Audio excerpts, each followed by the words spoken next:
Toda a Escritura Sagrada é inspirada por Deus e é útil para ensinar a verdade, condenar o erro, corrigir as faltas e ensinar a maneira certa de viver. Isso para que o servo de Deus esteja completamente preparado e pronto para fazer todo tipo de boas ações.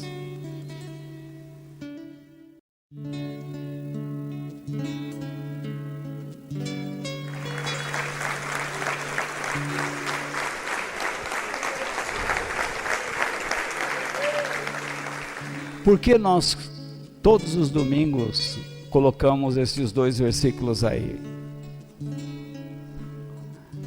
Obrigado, viu, Felipe? Nós colocamos esses dois versículos para que sempre nos lembremos do que a palavra de Deus, qual é a razão da palavra de Deus em nossas vidas. Vocês estão comigo? Olhem para mim um instante. Qual é a razão da palavra de Deus em nossas vidas? Há muitos que pegam a Bíblia, leem qualquer trecho da Bíblia e fala do poder, Deus vai dar, mas a palavra de Deus é para nos educar. Que Deus pode dar, eu sei. Que Deus tem poder, eu sei. Mas até que ponto eu tenho que cooperar com esse poder? Se eu não for educado pela palavra de Deus, eu não consigo cooperar com Deus. Se eu não andar da maneira como Deus estabelece, eu não posso ser abençoado por Ele. Você estabelece regras sobre quem vai andar com você, ou não é verdade? Se uma pessoa não andar com você segundo os princípios de vida que você estabelece e tem, você dispensa, você rejeita. Então, como é que você pode pensar em sã consciência que qualquer um pode andar com Deus de qualquer maneira, que qualquer caminho leva a Deus, que qualquer religião leva a Deus, que qualquer pensamento leva a Deus? Isso não é verdade.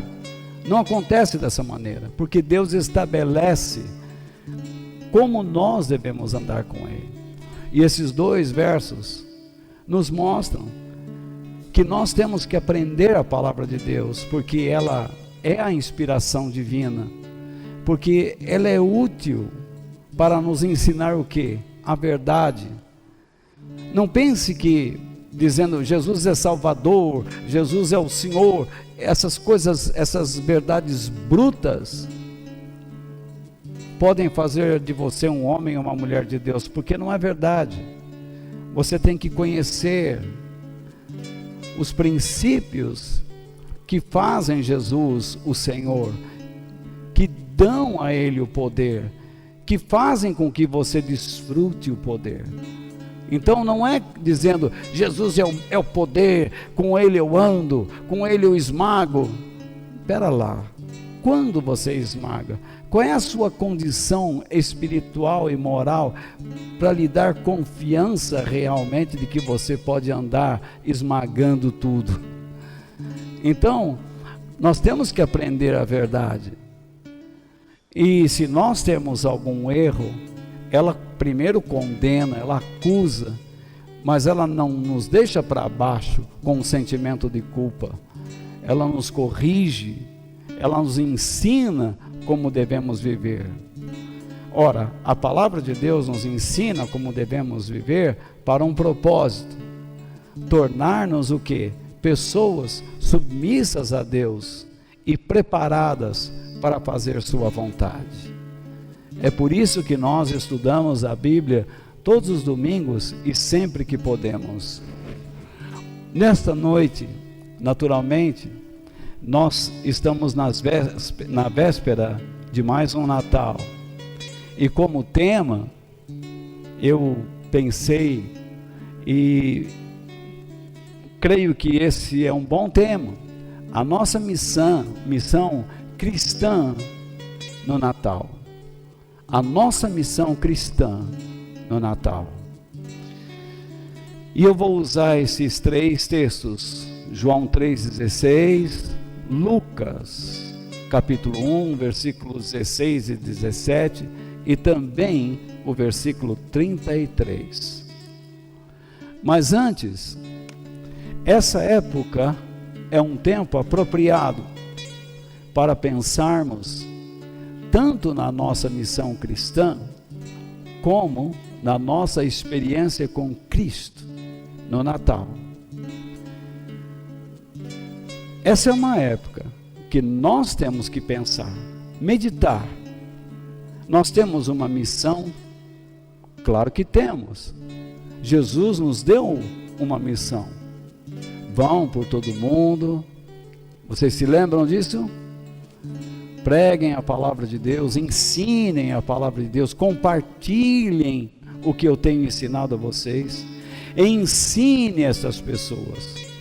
Então a nossa missão, ela se resume em 2 coisas, em 2 disposições. Qual é? No grande mandamento que Jesus nos deu, amar a Deus e amar ao próximo. Então, como é que nós devemos amar a Deus? Nós devemos amar a Deus com todo o nosso coração, com toda a nossa alma, com todo o nosso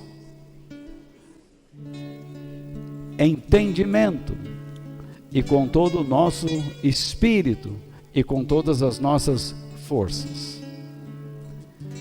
Aí Jesus disse: o segundo mandamento é semelhante ao primeiro: amarás ao teu próximo como a ti mesmo. Então, como é que eu posso amar meu próximo? Da mesma maneira que eu amo a Deus.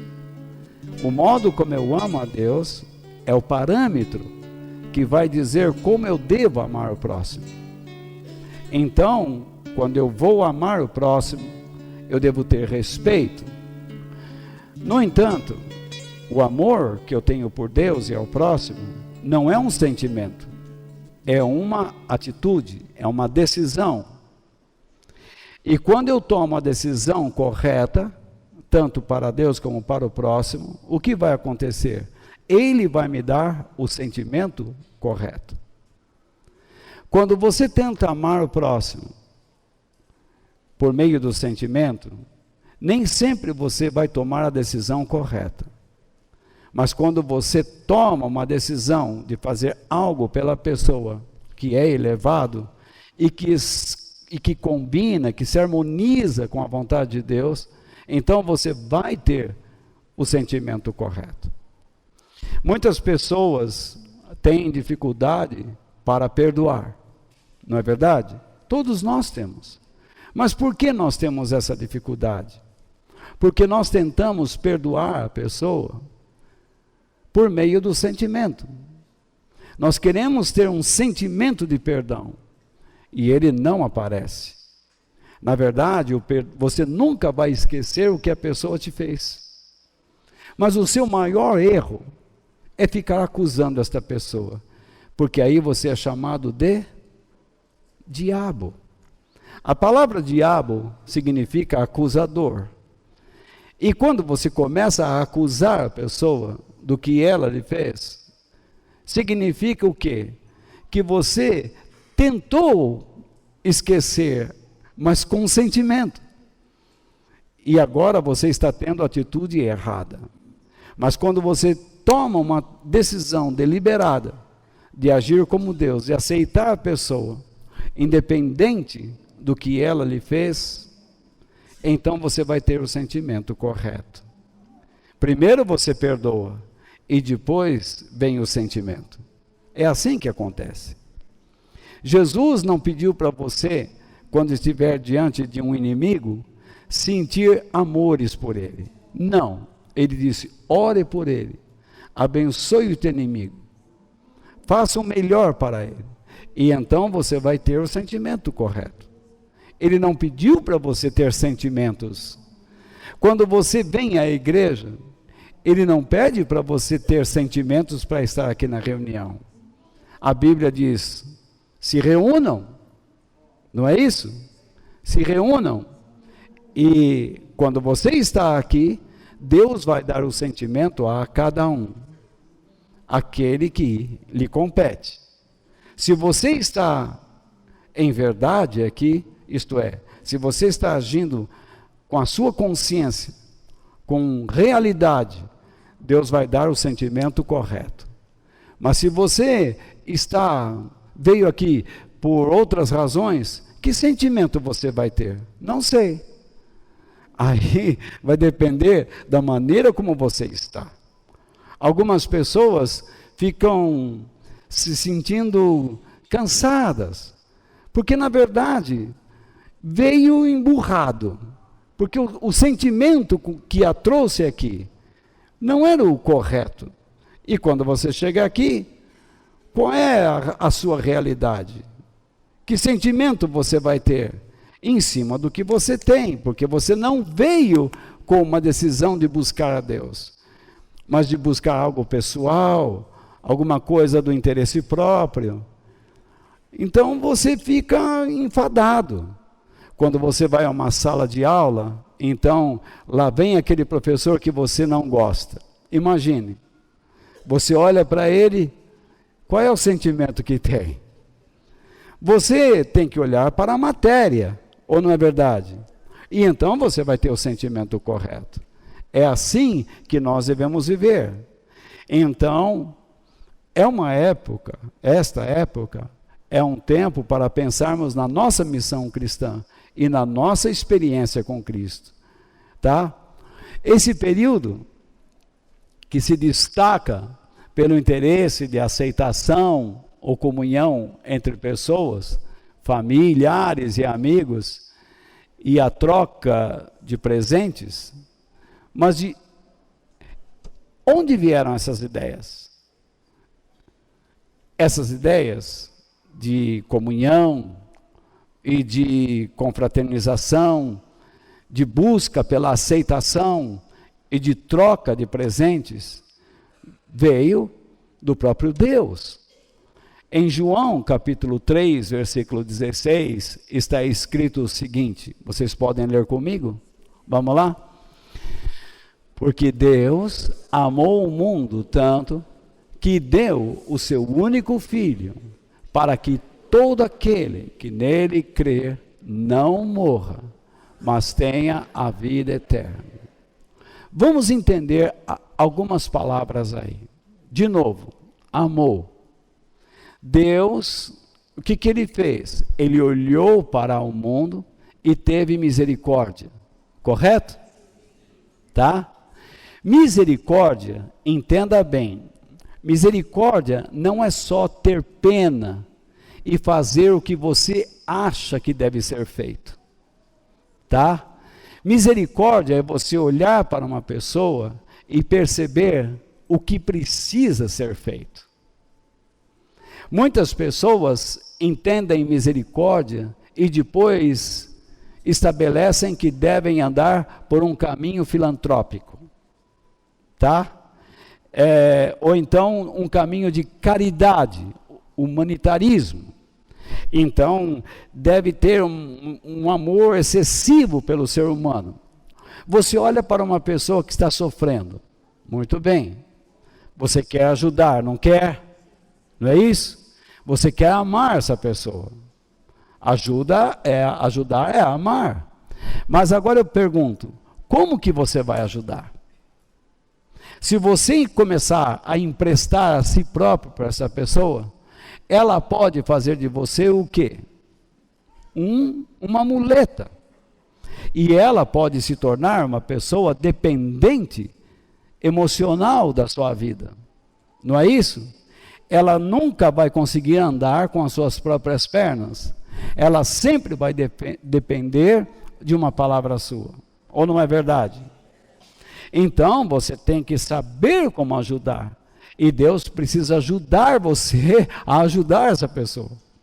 Às vezes, o que ela precisa é de uma direção enérgica. Ela precisa parar com certos comportamentos. Ela precisa parar com determinados pensamentos. Porque há muitas pessoas que se vitimizam, se acham vítimas de tudo. Lá na minha cidade, teve um rapaz que ele achou que todo mundo o perseguia. E ele foi para Campinas e entrou num templo católico e deu uma porção de tiros e matou 5 pessoas. Imagine, que tragédia. Que mal aquelas pessoas estavam fazendo. Senhores, senhoras, homens, mulheres, estavam lá buscando Deus e de repente entra um doido e começa a atirar. E se a polícia não intervém, quantas mais ele mataria? Não é verdade? Não é assim? Então, que conselhos foi dado a essa pessoa? Ah, ele era doente. Pode ser. Mas por que ele estava assim tão sem monitoramento? A própria família, não é? Será que nunca considerou olhar suas cartas? Será que ninguém procurou conversar com ele de modo mais profundo? Será que ninguém o aconselhou a buscar realmente um profissional com maior análise, com análise mais profunda? Não é? Então, às vezes você vai conversar com alguém e você acha assim, essa pessoa precisa de um prato de comida. Claro, mas ela precisa trabalhar. Você vai conversar com um jovem e ele está todo desajustado. Ele precisa se ajustar, ter juízo e procurar o que é necessário para a sua vida. Ele tem que estudar, ele tem que ter bom senso de análise, ele tem que ter as coisas com critério, ver as coisas com critério melhor. Ele não pode ser impulsivo. Então, enfim, é necessário entender que amar não é simplesmente dar tudo o que a pessoa quer, é dar à pessoa o que ela precisa. Correto? Não é isso? E Deus está querendo dar ao mundo o que ele precisa. E que o mundo precisa é um exemplo de vida. E por isso ele deu Jesus. Correto? Jesus é o maior exemplo de vida espiritual e moral. Então, quem anda com Jesus realmente terá uma vida que dá certo. Porque essa pessoa não morre. Mas pera lá, então eu não vou para a sepultura se eu andar com Jesus? Não é isso que Deus está dizendo. A palavra morrer, espiritualmente falando, significa que essa pessoa não vai estar afastada de Deus. Ela vai estar desfrutando dos recursos de Deus, tá? E um desses recursos que Deus dá é essa vida poderosa que vem do alto, que nós a denominamos como vida eterna. A vida eterna não é simplesmente um período em que você vai desfrutar com Deus, mas é um tipo de vida que age no presente e te conduz ao futuro, à eternidade.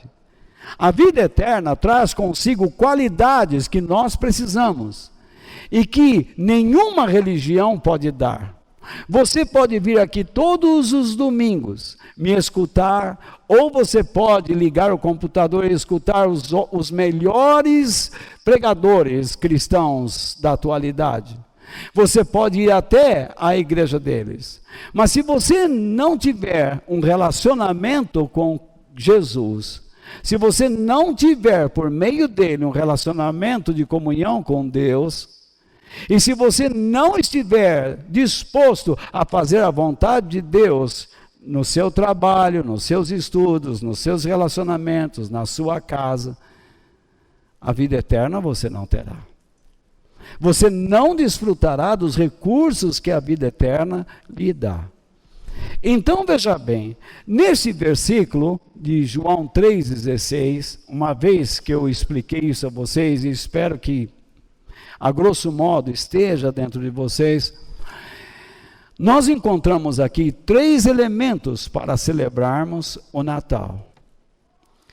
Então veja lá, quais são esses 3 elementos? A celebração de agradecimento pelo Natal.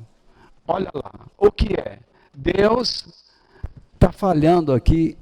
Deus deu o seu único filho. Então, ele deu o seu único filho. Não é isso? Jesus, ele é único. Por que ele é único? Porque ele não foi criado à semelhança de nós e à semelhança de tudo. Quando eu olho, eu vejo você, eu vejo a mim, eu vejo as estrelas, eu vejo o céu, eu vejo o sol, eu vejo a lua. Eu sei que existe infindáveis astros nos céus. Imagine cada galáxia, bilhões e bilhões de estrelas. Deus disse: há mais estrelas no céu do que areia em nossas praias. E isso é verdade. Tudo isso foi criado por Ele. E é tão verdade que o universo funciona como um relógio. E os maiores cientistas do nosso planeta dizem que o universo só poderia ser formado por meio de uma mente espetacular. Uma mente gigante. E eu sei quem tem esta capacidade, o nosso Deus. Ele criou tudo. Você sabe quando um cometa vai passar aqui. E depois você sabe quando ele vai retornar. Você sabe muitas coisas neste universo. E Deus deu ao homem a capacidade de estudar as obras da sua criação. E incrível é isso. Ele mesmo diz no livro de Daniel: o conhecimento do homem se multiplicará. Mas o que o homem faz? O homem é um ser tão orgulhoso e tão egoísta, tão interessado em si mesmo e nos seus próprios prazeres, que em vez de estudar as coisas que Deus fez à luz da sua criação, ele estuda para contradizer. Ele estuda para dizer: Deus não existe. Mas tudo está na cara que Deus existe. Estude o corpo humano e você verá que ele só pode existir pela ação de Deus.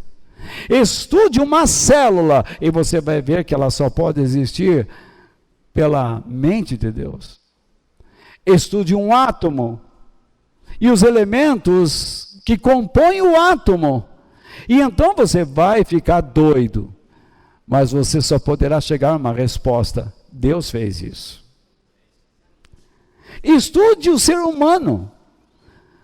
De onde vem a moral? De onde vem aquela ideia do certo e do errado? De onde vem a vergonha? De onde vem o respeito? Veja os animais. Quem colocou o instinto nele? Quando chega o tempo do verão, as andorinhas enchem o céu da minha região. Elas vêm voando e começam a buscar o seu ninho. E quando começa a chegar o inverno, elas vão todas para a América do Norte. É um voo de quilômetros e quilômetros. E todo ano elas fazem a mesma coisa. Agora eu pergunto para você, um animal como a jaguatirica, que é uma onça menor, para onde ela vai? Ela permanece na floresta? E ela vai arrumar uma toca, lógico, no inverno, mas aqui nós não temos um frio. Mas ela está caçando. Cada animal segue o seu instinto. Não é verdade? Alguém disse: mas nós estamos evoluindo. Tá bom. Poxa vida, se os animais evoluem em milhões e milhões de anos, você não acha que deveria estar acontecendo alguma evolução? Algum peixe deveria estar virando em algum réptil? Alguma ave ou algum mamífero em alguma ave e vice-versa, mas eu não vejo nada acontecendo. Tudo que está como antes. O que eu estou vendo são animais desaparecendo. O que eu vejo é o homem perdendo a vergonha, perdendo o juízo. O que eu vejo é um modernismo desenfreado. É uma falta de moral cada vez maior. O que eu vejo é a maldade crescendo. Eu não vejo mais aquele respeito, por exemplo, quando, principalmente onde eu cresci e morei, estava alguém doente, o que acontecia? Os vizinhos iam lá visitar, faziam comida, ajudavam a limpar a casa. Hoje, cada um que se vire, eu não quero nem saber, o camarada está morrendo, que morra. Ou não é verdade isso?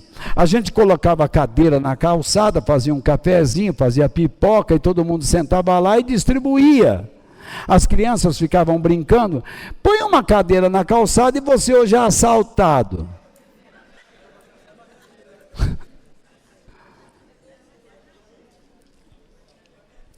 Você que é moça, mulher, senhora, que toma um trem, toma um ônibus, por acaso alguém lhe cede o lugar? Claro que não. Se você é uma moça e está em pé, logo, logo você vai ver um marmanjão tentando esbarrar em você. Quer dizer, marmanjão não, um sem vergonha, que merece tomar um tabefe. Mas hoje, se você, moça, der um tabefe no homem, ele vai revidar. E ele vai lhe soltar um soco potente no rosto. Ou não é verdade? E às vezes chegar a uma situação até mais grave. Não existe respeito em nenhum lugar, nem por autoridades, não existe consideração por ninguém. O mundo, então, precisa de um exemplo. O único exemplo que eu vejo é Jesus. Todos os outros líderes religiosos que eu conheço incitaram as pessoas a alguma violência. Em nenhum momento eu vejo Jesus tentando resolver situações pela violência. A própria palavra de Deus diz: não é por força e nem por violência, mas é pelo meu Espírito. A palavra de Deus nos leva a conversar, a dialogar, mas nós ainda nos recorremos aos insultos recíprocos. Nós temos que vencer a batalha a qualquer custo. Nós temos que gritar, nós temos que berrar, nós temos que ofender, nós temos que rebaixar. E se nós conseguirmos isto, então ganhamos a batalha. Mas a palavra de Deus ensina o contrário, para nossa vergonha. Nós queremos ser senhor, nós queremos ser grandes, quando a palavra de Deus diz: seja o menor. Aquele que quer ser o maior, torne-se o menor. Aquele que quer mandar, aprenda a ser comandado. Aquele que quer ser senhor, torne-se servo. Aquele que quer ser servido, sirva antes. Foi isso que Jesus veio. Então nós celebramos o nome de Jesus e a pessoa de Jesus, porque não existe neste mundo, e nunca existiu, e nunca existirá alguém como o nosso Senhor. Nunca.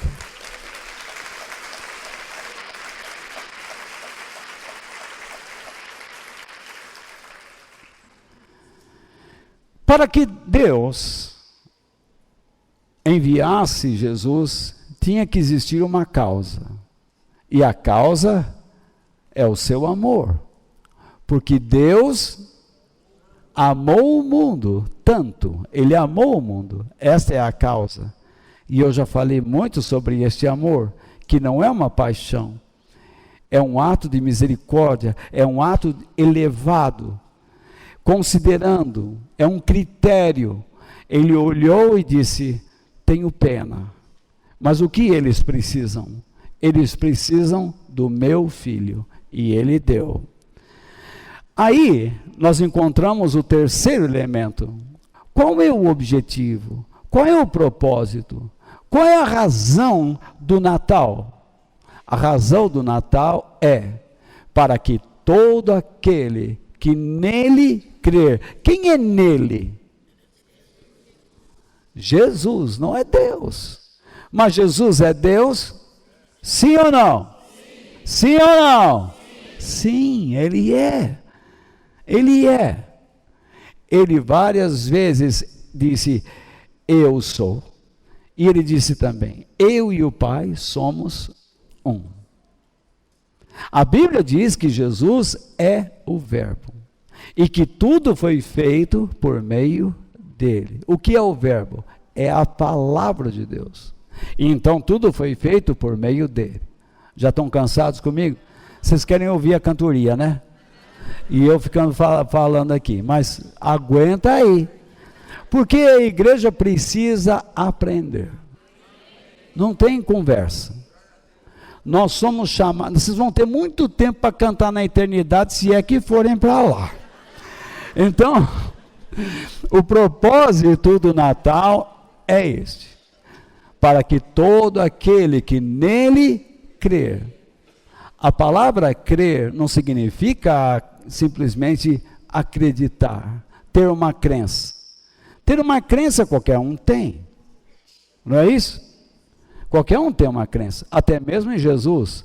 Você pode fatiar Jesus e escolher a parte que quer. Mas, na verdade, crer é muito mais do que acreditar.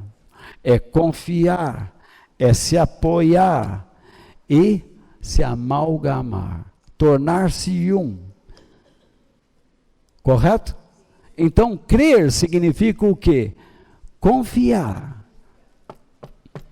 apoiar e se amalgamar. Vamos lá? Crer significa o quê? Confiar, ter fé. Significa se apoiar, significa se amalgamar. De novo. Crer significa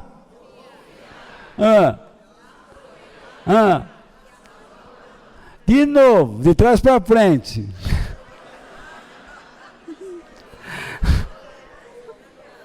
Crer significa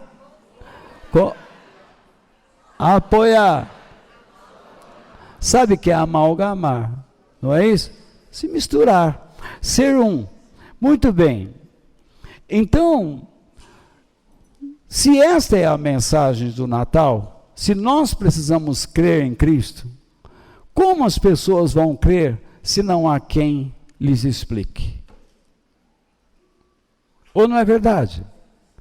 Por isso que ao longo dos anos, Deus levanta pessoas, e levantou pessoas, e uma dessas pessoas foi João Batista. Se você recebeu minhas notas, lá no final, em casa, se você quiser, eu coloquei lá um adendo, para explicar quem era João Batista. Ele era um nazireu, mas eu não vou explicar isso agora. Você pode ler isso depois nas suas notas. Mas eu gostaria que vocês abrissem suas Bíblias em João, capítulo 1, versículos 11 ao 16. Lucas, desculpe, capítulo 1, eu só queria saber se vocês estavam prestando atenção. Só queria saber se vocês não estavam dormindo. Então vai lá, Lucas capítulo 1, versículos 11 ao 16.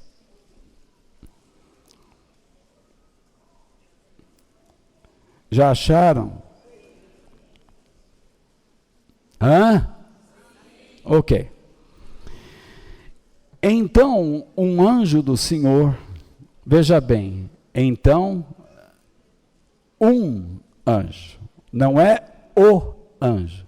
Nós estamos vendo a história de Gideão aos domingos, não estamos? Ali diz que o anjo, não é um anjo. O anjo do Senhor no Velho Testamento é o modo como Jesus aparecia lá, correto? Mas aqui diz um anjo. O que é? É um artigo indefinido. Então é um anjo escalado do céu, por meio divinamente escalado, chamado, convocado, escolhido, vai lá e leva essa mensagem para quem? Para Zacarias e Isabel, que era uma mulher estéril. Você sabe o que é estéril? Que não pode ter bebê. Então, vamos lá.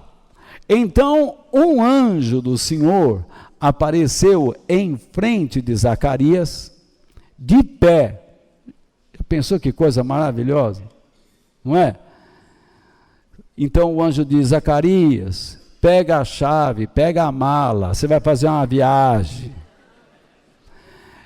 Toda vez que aparece um anjo por aí, é sempre a mesma coisa. Um anjo está aqui, está dando a chave para o irmão, está dando uma viagem, pega a mala.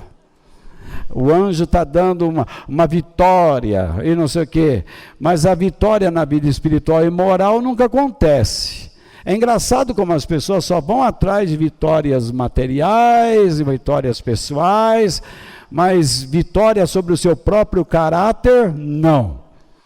Então a igreja se perde nesse sentido, porque ela se descaracteriza, ela distorce a sua imagem, porque a igreja não existe para ficar dando possibilidades terrenas às pessoas. A igreja tem que se preocupar em ensinar as pessoas como ir para o céu e como viver com Deus. Vamos lá. E se enquadrar nos propósitos de Deus. Vocês vão ver que a mensagem do anjo aqui é uma mensagem que traz um propósito divino ao casal, ao filho dele e àquele a quem o filho, o caso João, vai anunciar. Então um anjo do Senhor apareceu em frente de Zacarias, de pé do lado direito do altar. Quando Zacarias ouviu, ficou com medo e não sabia o que fazer. Mas o anjo lhe disse: não tenha medo, Zacarias, pois Deus ouviu a sua oração. Ele estava orando por alguma coisa que, né? A sua esposa, então, ele estava orando para que a sua esposa tivesse um filho. Todo judeu quer ter uma descendência, não é? Engraçado que no Velho Testamento, quando um casal não podia ter filho, a culpa sempre era da mulher. E se o homem fosse estéril? Ele saía sempre de bacana, né? Então Deus tinha sempre que fazer um milagre, né? Então a esposa dele era Isabel. Então a sua esposa vai ter um filho e você porá o nome dele de João. O nome João significa Deus ou o Senhor é o doador gracioso. Isto é, Deus dá às pessoas o que for necessário por meio da sua graça. E de graça. Deus não cobra. Eu vi agora um homem na televisão, com todo respeito, vocês me perdoem, mas eu não sei, estou com uma forma, não vou falar. Não. Ele mandou o pessoal comprar um negócio lá, que eu não vou dizer o que é, e disse assim: bom, quem já pegou o negócio que ele estava vendendo lá? Então, aí as pessoas, agora vocês vão dar, vocês pegaram porque já deram R$100. Gente, era uma coisinha, não tem nada aqui para explicar, só se eu tirar minha meia, mais ou menos. Não vou tirar também. Então, era uma coisinha assim, 15 por 15, R$100. É uma coisa que não dá para você sequer enxugar o rosto. Já sabe o que é. Então, veja lá. R$100. Você pode imaginar isso aí?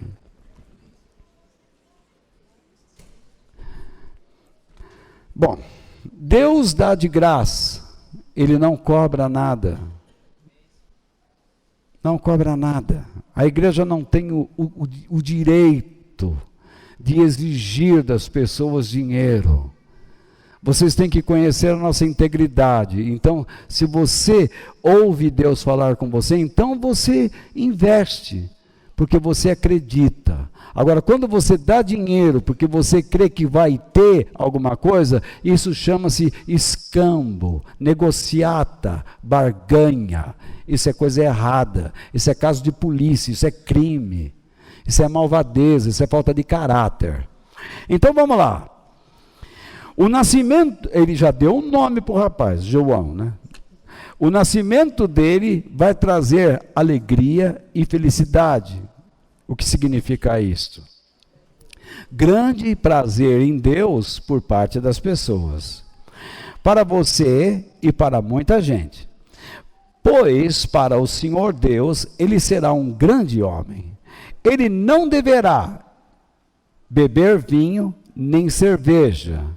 Isto é, o seu compromisso não vai ser com o prazer da bebida, com a alegria da bebida, não é? Mas vai ser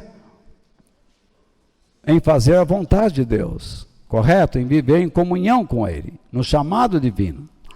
Ele será cheio do Espírito Santo desde o nascimento, isto é, a presença de Deus na vida dele fará com que ele escolha uma vida de submissão. Ele será submisso à vontade de Deus por causa da presença de Deus na vida dele. Correto, irmãos? Tá bom? Então, continuando. E levará muitos israelitas ao Senhor, o Deus de Israel. Então, o que esse João iria fazer? Quem é esse João? Esse João é aquele que nós denominamos como o Batista. João Batista. Muita gente pensa que quando ele assinava um cheque, ele assinava João Batista. Primeiro não tinha cheque naquela época. Eu só estou dando algumas pessoas ficaram assim, mas como? Gente, eu estou fazendo uma brincadeira. Quando ele assinava um documento, ele não assinava João Batista. É João, filho de Zacarias e Isabel, correto? O documento era a sua genealogia. Batista significava que ele batizava. Ele batizava as pessoas no Rio Jordão para ingressarem em um novo momento da história de Israel ou nos propósitos de Deus. Nós não batizamos aqui pessoas? E nós cremos que quando as pessoas aceitam o batismo, é porque elas querem ingressar em um novo momento de suas vidas. Então, João Batista é alguém que batizava, por isso esse nome Batista. Agora, vamos analisar o ministério de João. O que ele faria? Ele daria às pessoas o quê?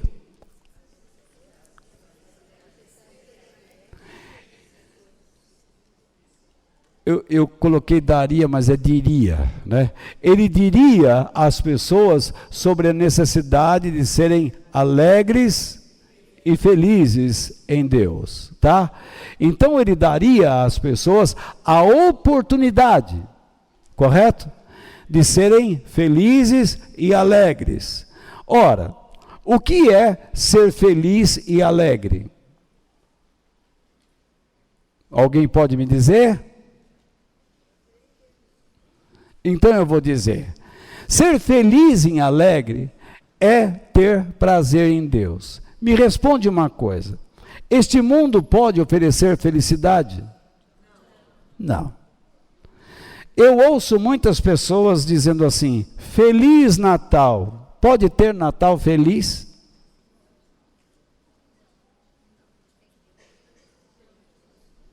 Não tem. Você ouve também, Feliz Ano Novo. Você já viu algum Ano Novo feliz?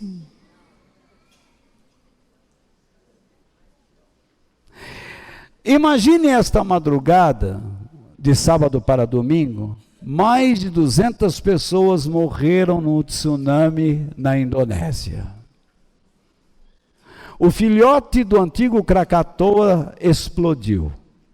E uma parte da sua encosta subterrânea desabou, provocando o quê? Um tsunami que não poderia ser detectado rapidamente. Existe um filminho das pessoas cantando num show, numa cidade. E de repente, eles estão cantando virados assim para o telão. E de repente, uma onda enorme invade e pega o cantor e o público, sentado em mesas, assistindo o show. Alguns desesperados tentam sair correndo, mas é uma fuga quase inútil, porque a violência da água, a sua turbulência, faz com que eles girem como num liquidificador. Quebra tudo. A pessoa quebra o pescoço, quebra a coluna, quebra uma perna, quebra um braço, perde a mobilidade e não anda, não se movimenta, não nada, não escapa. Então aquilo é muito violento. Você pode imaginar? Que Natal feliz. Nós vemos aqui no nosso Natal feliz um Brasil sem dinheiro. E nós vimos a infelicidade dos nossos ministros do STF, primeiro querendo soltar bandido, não é? Você fica feliz em ver um STF assim, um Supremo Tribunal Federal dessa maneira, não é? Foi uma atitude infeliz do ministro Marco Aurélio. Precisava pensar mais. Não é verdade? Imagine quase 170 mil criminosos soltos na rua, visitando você.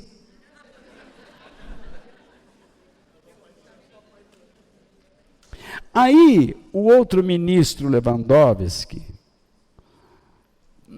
parece que eles sempre os mesmos que pensam pouco, não sei, mas sabendo que as prefeituras, os municípios têm pouco, né?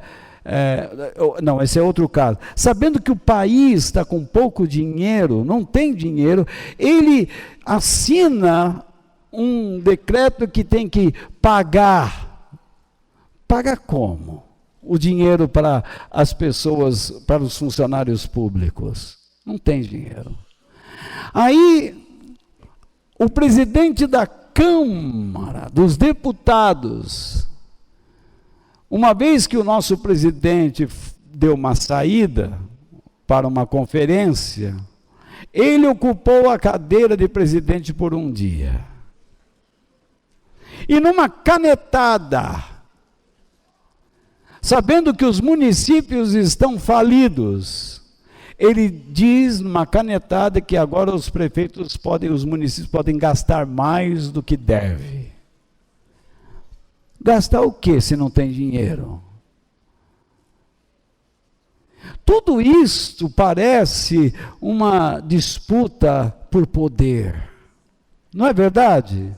Parece, não estou dizendo que é. Mas como é que você pode sentir segurança em um país onde aqueles que deveriam dar segurança aos seus habitantes não dão? Vocês estão comigo, gente?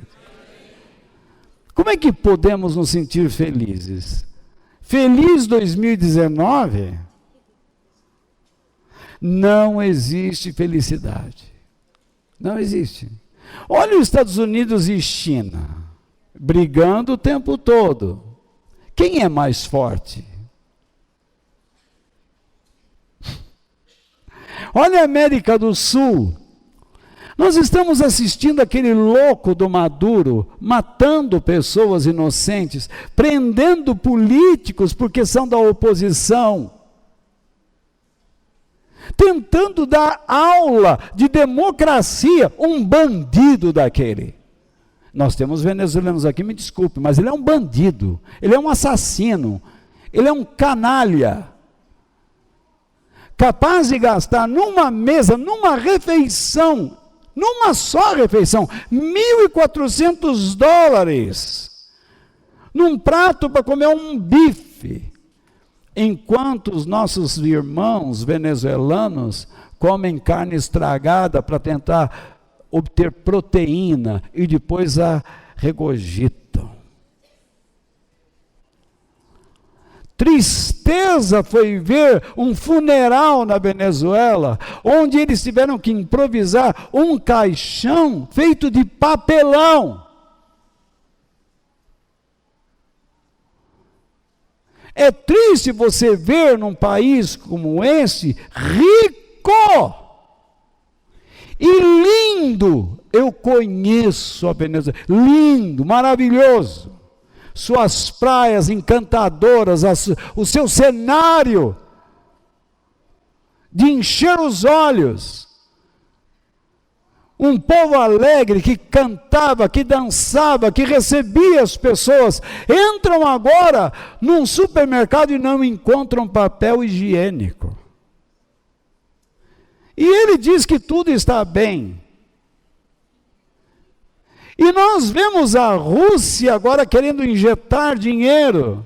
Você acha que esse dinheiro vai chegar na população? A América do Sul, os países da América Latina, assistindo esse louco, sem nem tomar nenhuma providência. Esse tal de Mercosul aceitando tudo isso em volta, essa contaminação política esdrúxula,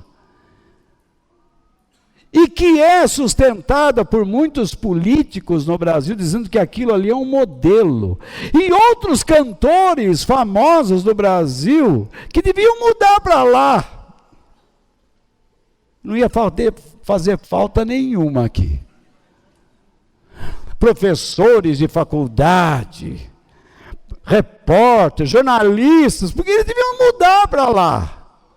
Lá também, lá em Cuba, os professores, os médicos iam ficar felizes ganhando lá $30 por mês. Os jornalistas ganhando lá de $12 a $18 por mês. Ia ser maravilhoso, os professores também, de faculdade. Por que não vão para lá? Feliz 2019. Não vai ser um ano feliz. Crianças estão morrendo de fome. Na África, no Brasil, na América do Sul, na América Central.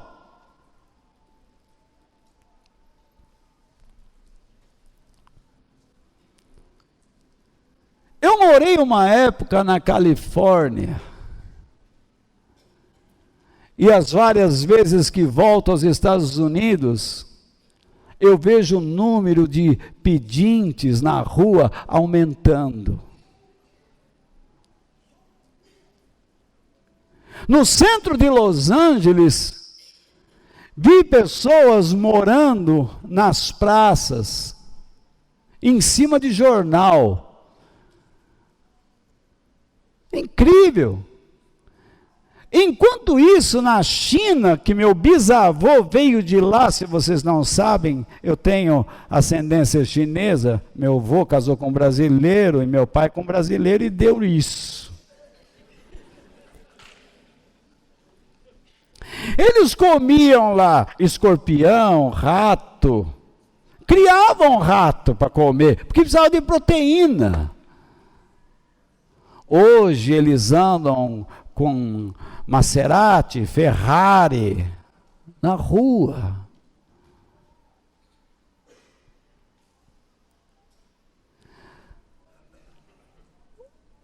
E onde isso vai parar? Como é que pode ter tanto poder aqui e nada ali? Fecha-se os olhos para cá, pessoas comem muito aqui, outros morrem de fome lá. Nós estamos reunidos aqui falando em nome de Deus, Pregadores no rádio dizendo, não, você vai ficar rico, Deus quer que você fique rico, é a vontade de Deus, porque se você não ficar, você está se enganando, deixa um dinheirinho aqui que você vai ver como Deus vai te dar em dobro. Enquanto isso,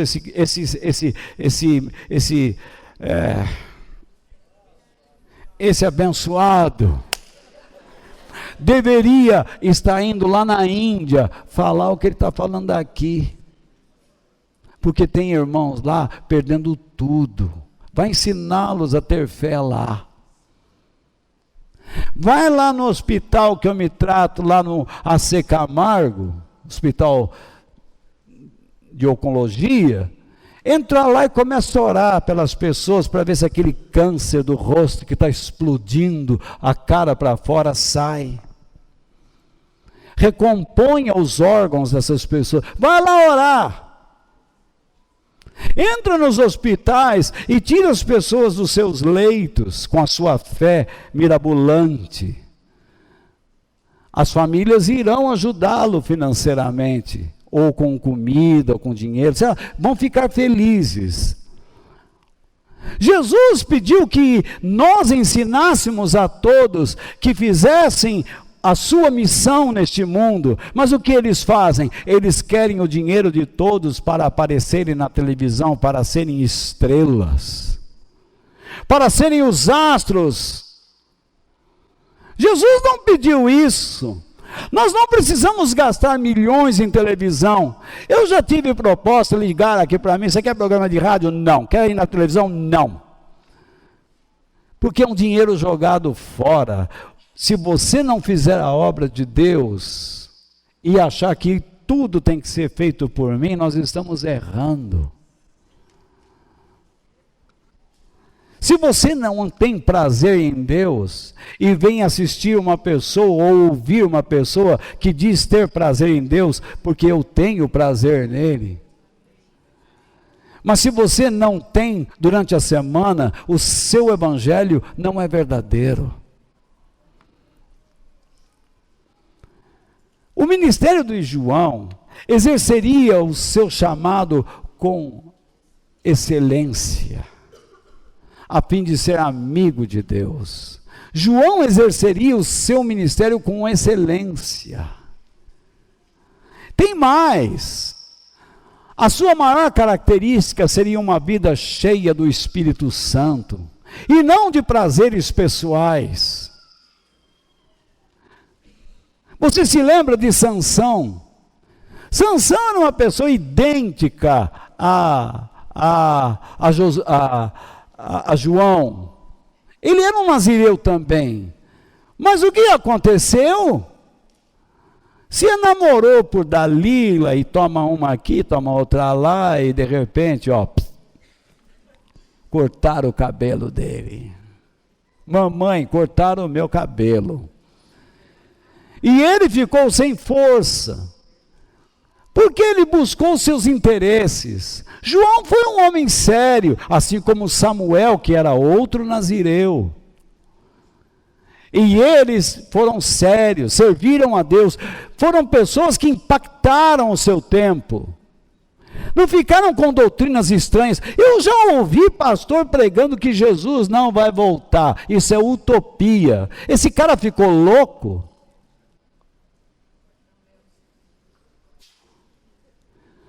Deus inventou esse negócio de volta de Jesus, que é para a gente sentir assim, um impulso, um medo.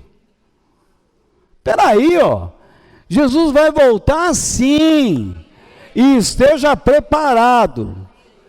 Eu já vi pastor dizendo que Deus vai salvar o hétero, o homossexual, o doido, o são. Pera lá, não é nada disso não. Deus vai levar quem anda com ele e faz a vontade dele. Se você é homossexual e não faz a vontade de Deus, está fora. Se você é hétero e não anda com Deus e não faz a vontade dele, está fora.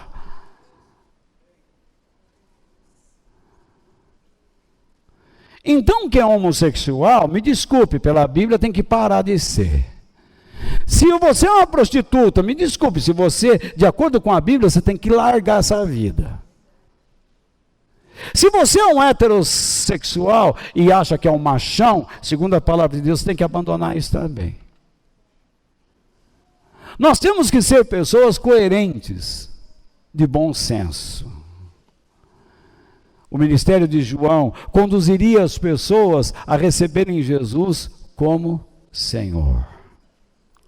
Por que como Senhor? Jesus não é o Salvador, mas para ser Salvador ele precisa ser Senhor. Vamos supor que você está no incêndio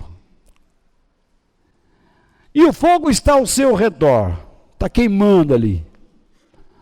Aí você diz assim, para onde eu vou? Para onde eu vou? A torneira está lá, mas você tem que passar pelo fogo.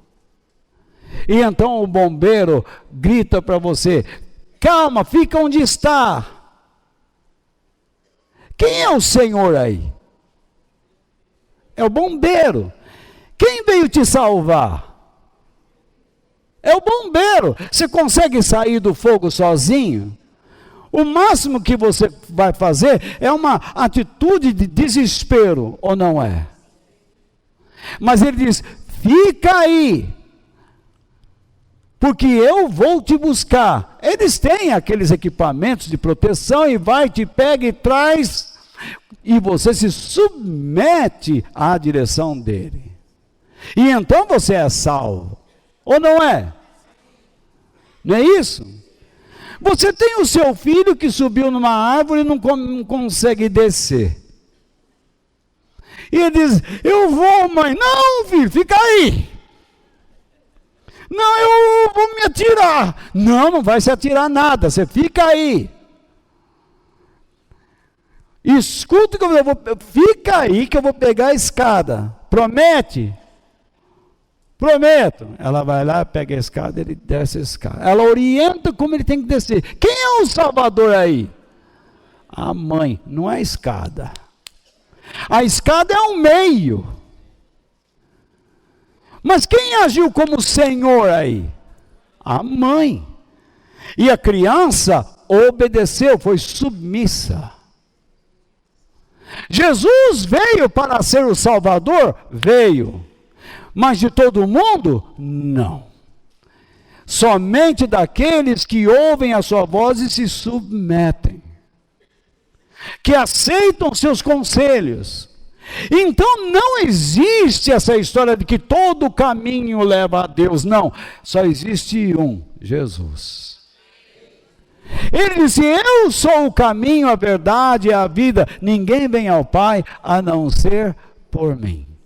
Então, veja bem, qual é a expectativa de Deus acerca dos que recebem Jesus? Primeiro, que tenham intenso prazer nele, por meio de Jesus.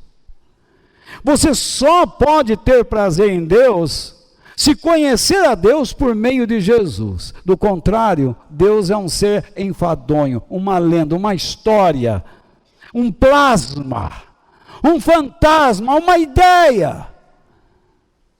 Deus só é realidade na sua vida se você estiver fazendo a vontade dele por meio de Cristo. Do contrário, Deus não é nada. Há muitas pessoas que falam de Deus, mas eles não querem andar com Cristo, então não experimentam Deus. Filipe disse, Senhor, mostra-nos o Pai. Jesus disse, quem vê a mim, vê o Pai. Deus espera que aqueles que aceitam Cristo vivam como amigos de Deus por meio de uma vida elevada em Cristo. Você não pode viver uma vida rasa de qualquer jeito e achar que Deus pode ficar contente. O objetivo da nossa vida cristã é agradar o Pai. Assim como o objetivo de um filho é honrar seu pai e sua mãe. Um filho desobediente só traz tristeza aos seus pais. Ele não estuda, ele não se prepara, ele só os faz sofrer. Uma igreja que não quer saber de Deus entristece o seu pastor. A Bíblia fala que vocês devem escutar o seu pastor e não fazê-lo sofrer. Em linhas gerais é isto. Você vai numa sala de aula e se você tem um professor consequente, com boa consciência, com uma realidade de si mesmo sadia, se você não estuda e fica batendo papo e contando piada e jogando no celular ou mandando mensagens, como ele se sente? Se você é um advogado e está aconselhando uma pessoa, faça assim, assim, assim, mas ele não faz, como é que você se sente? Lógico que você vai dar uma bronca no cara, mas você fica triste, porque a pessoa despreza o seu trabalho, despreza as suas intenções, despreza a sua vocação. Você faz uma comida gostosa e põe em cima da mesa e o seu marido olha para aquilo lá e come feito um porco.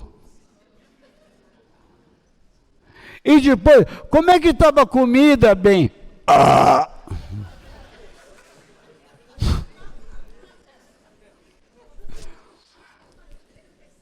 Como é que você se sente?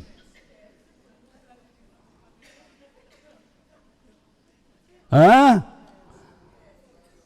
Você dá um livro para uma pessoa que você sabe que aquilo vai fazer bem para ela. Aí, quando você chega um dia na casa dela, o livro está lá, enfiado. Nem vou dizer que lugar que está para lá. Mas está jogado lá. Como é que você se sente? Não dá gosto ajudar isso. Ou não é verdade isso? Você estende a mão para uma pessoa, mas ela te despreza, ela toda hora pisa em você. Como é que você se sente?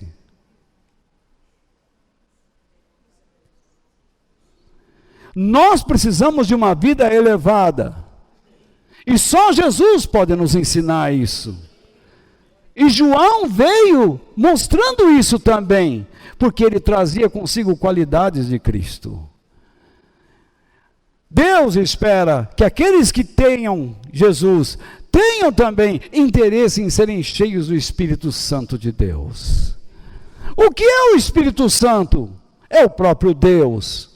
Para que você possa andar, se submeter, ter intimidade, comunhão com Ele. Deus espera que por meio da submissão ao senhorio de Cristo sejam salvos do poder do mal. Muitas igrejas fazem a campanha para livrar você do capeta, para livrar você não sei o quê. Mas como você se escapa do mal? Não é simplesmente que alguém vem orando por você e te liberta. Não. Jesus disse, esse diabo que saiu de uma pessoa pode voltar, se essa pessoa não buscar a presença de Deus. Vocês estão me entendendo? Deus não está querendo que você tenha uma religião. Deus quer que você tenha Ele. Deus não quer que você tenha livros de filosofias e psicologias religiosas. Deus quer que você leia a Bíblia e aprenda a Bíblia. Lá você vai aprender psicologia, história, geografia, filosofia. Você vai aprender a ser inteligente. Olha a Inglaterra como ficou inteligente. Olha a Alemanha, a Suíça, a própria França, os Estados Unidos. Olha o que eles estão agora. Onde estão agora? É uma questão de alguns anos. E toda a sua cultura, tudo que eles plantaram no passado, está prestes a ruir. Porque abandonaram a vontade de Deus. Nos Estados Unidos, até pouco tempo atrás, ensinava-se princípios nas escolas que foram ditados por Jonathan Edwards. Hoje em dia, a liberdade proíbe que você cite esses homens. Houve gente que chegou a levar Deus ao banco dos réus. Queria que Deus fosse processado. A que ponto chegou o homem? Enfim. O que está acontecendo com essa encrenca? Que eu vou terminar agora. Para vocês cantar. Vocês pensam que eu vim aqui fazer uma meia horinha só? Vocês vão cantar depois de mim.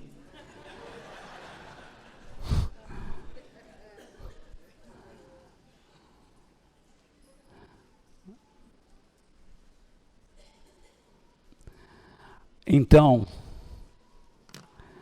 o que você tem que fazer? Que Deus seja o teu maior prazer nesta vida. Se Deus não for o teu maior prazer nesta vida, você não tem nada. Porque a felicidade está quando você faz a vontade dEle. Segundo, procure ser amigo de Deus através de Cristo, a fim de desfrutar dos recursos da sua graça e poder. Se você tem um amigo, você não diz, estou aqui, sou pau para toda obra. Você não fala assim? Para um amigo verdadeiro? Ou não? Amigo verdadeiro a gente conta numa mão só. Ou não é verdade? Às vezes entra na outra mão. Mas não passa disso. É muito difícil. Abre a tua vida para um amigo qualquer.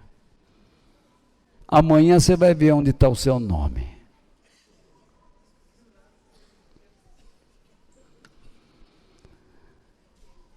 Deus tem muitos recursos. Os maiores recursos de Deus não são simplesmente os seus milagres, mas é o modo como Ele nos conduz.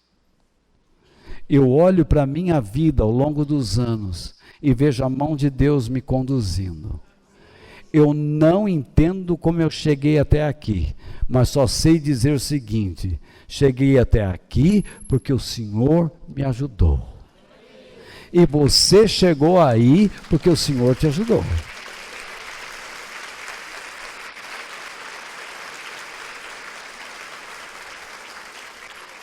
Terceiro, busque uma vida cheia do Espírito Santo, a fim de ser dirigido por Ele como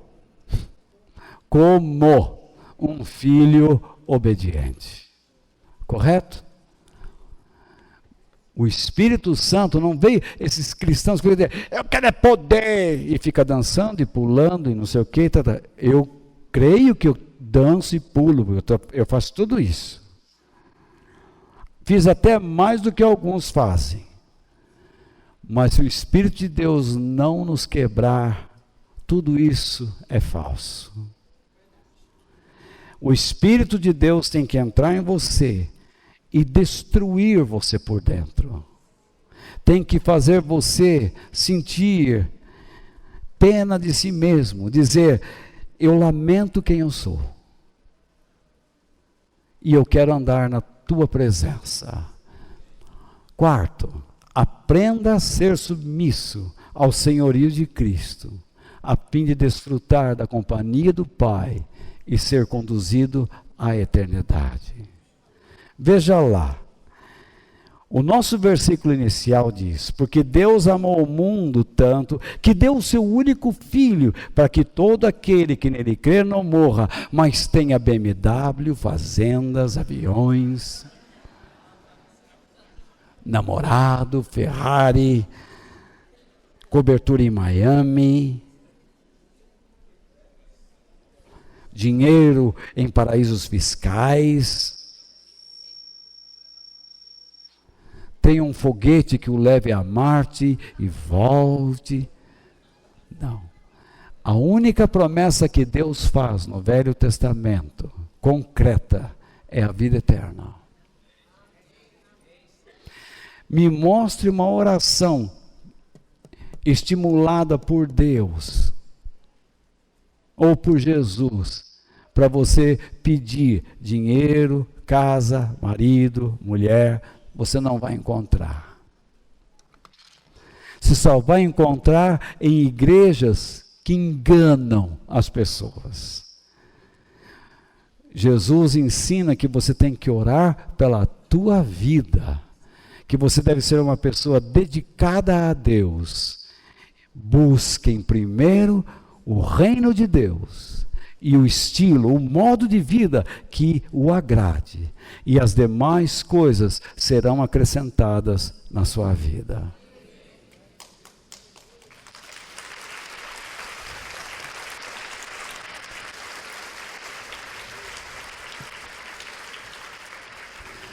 Tudo neste mundo vai terminar, tudo. Grandes nações, impérios passaram, não passaram? O universo vai acabar, a terra vai acabar. E você? Já está acabando. Olha para mim, eu estou ficando um velho bonitinho, mas vou acabar. Já estou diminuindo. Eu era mais alto, outro dia eu estava olhando, eu era mais alto. Não era?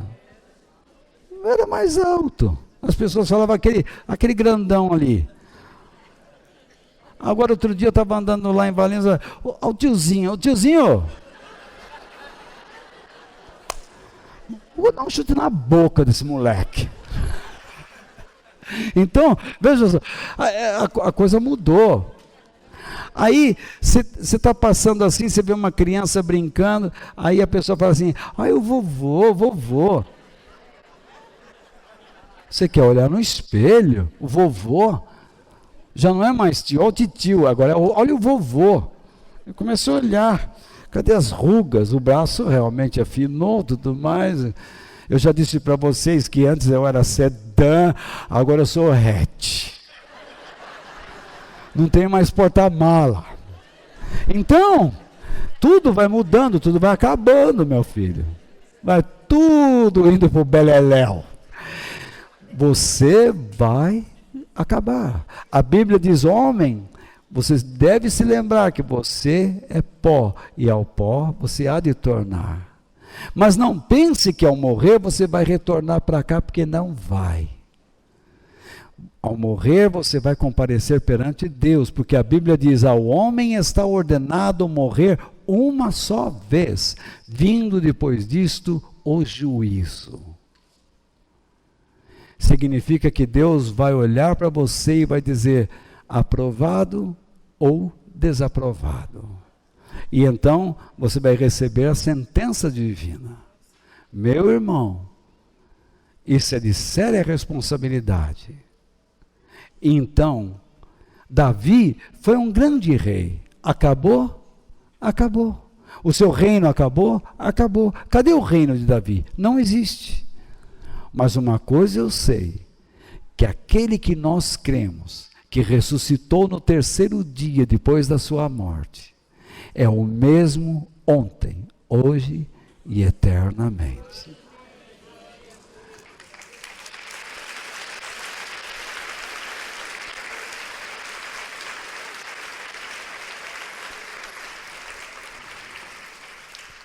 E ele diz que aqueles que crerem nele serão como ele.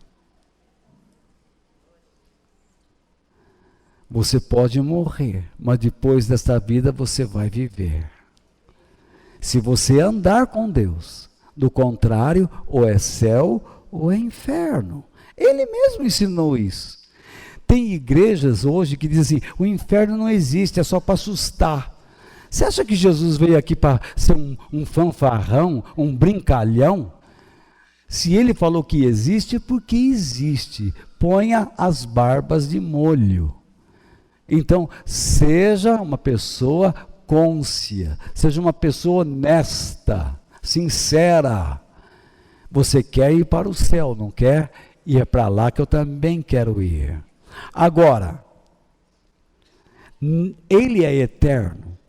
E ele disse, todo o poder me foi dado no céu e na terra. De modo que ele se tornou Senhor e Rei. Ele será o nosso Rei eternamente. Por isso eu quero terminar com este verso de Lucas, capítulo 1, verso 33. Ele, Jesus, será para sempre Rei dos descendentes de Jacó, e o reino dele nunca se acabará. Tudo vai desaparecer, tudo, céus e terra hão de passar, mas as palavras do Senhor não passarão. Todos os homens morreram e passaram, mas o nosso Senhor continua vivo. Todos os reinos vão desaparecer, mas o reino do Senhor permanecerá.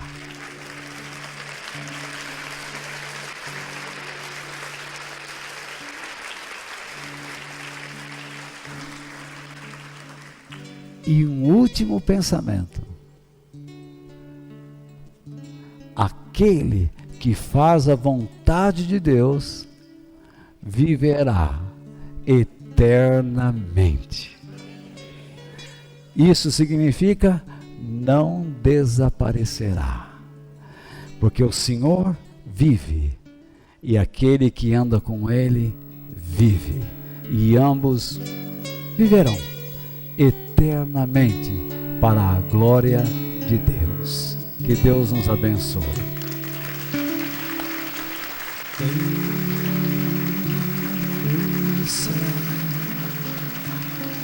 Tenho eu além de ti.